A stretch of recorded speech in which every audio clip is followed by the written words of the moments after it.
A década de 1950 é considerada a década dos anos dourados, uma época de transição entre o período de guerras da primeira metade do século XX e o período de revoluções comportamentais e tecnológicas da segunda metade. O telejornalismo no Brasil teve a década de 50 como berço.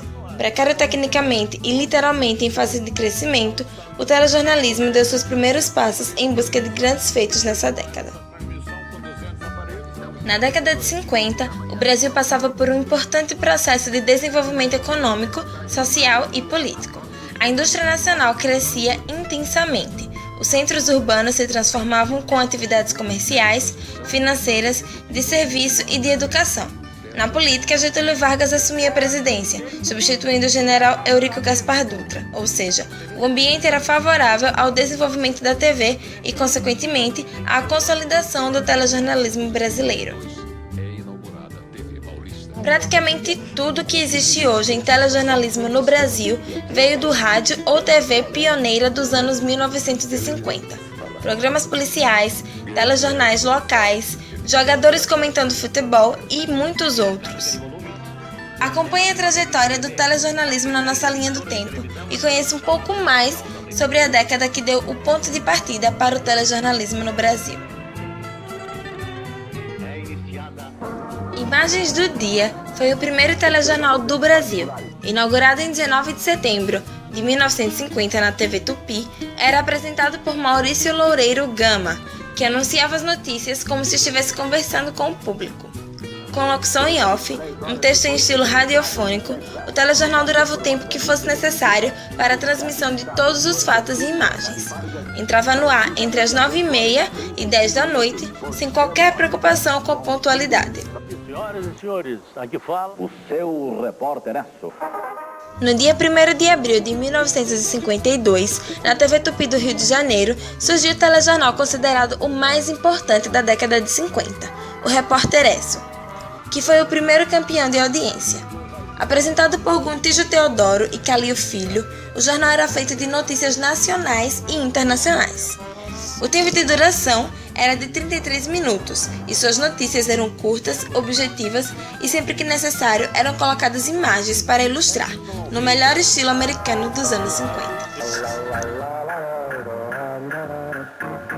A herança radiofônica e a subordinação total dos programas aos interesses e estratégias dos patrocinadores eram características marcantes do telejornal Repórteresso. Com a frase "Aqui fala seu repórteresso", testemunha ocular da história, o gaúcho Gontijo Teodoro comandava o programa. O sucesso do Repórteresso motivou as nascentes emissoras a investirem em telejornais. Eram tempos heróicos no jornalismo feito ao vivo, com poucas imagens preto e branco, telefones rudimentares e nenhum satélite. Carmen Miranda ocorreu ao amanhecer de hoje em sua residência, momentos depois de se despedir de amigos que a levaram em casa após um último show de que participou na televisão. A televisão perdia para o rádio na rapidez da notícia. Naquela época, os aparelhos de televisão eram raros, um luxo, e por essa razão, as críticas feitas aos telejornais ficavam restritas a uma pequena parcela da população. Mas o cenário começou a mudar quando o patrocinador do Repórteresso firmou apoio ao jornal junto a uma agência de notícias norte-americana, a United Press International. Com o acordo, as matérias deixaram de ser basicamente orais e passaram a ter mais ilustrações. Esta possibilidade aumentou o poder de sedução dos noticiários sobre o telespectador. Em 1954, a notícia da morte do presidente Getúlio Vargas foi divulgada nas primeiras horas da manhã do dia 25 de agosto, e dada primeiro pelo rádio e não pela TV, já que as transmissões começavam às 4 horas da tarde. A TV registrou a comoção nacional após o suicídio do presidente. Em 1955, os telejornais registraram a posse de Juscelino Kubitschek como presidente. Em 1956, o Brasil tinha 141 mil aparelhos de televisão.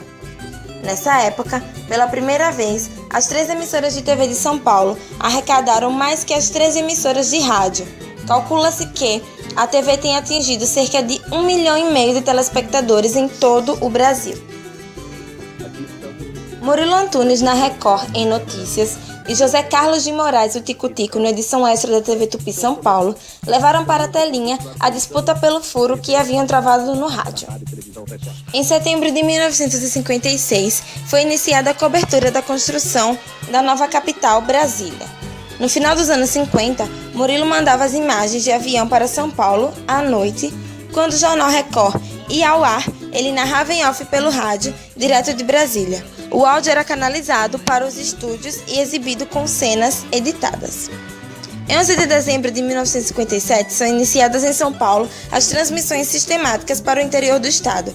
10 emissoras de televisão já estão em operação no país. Em 1958, o Brasil passa a ter 344 mil aparelhos de televisão.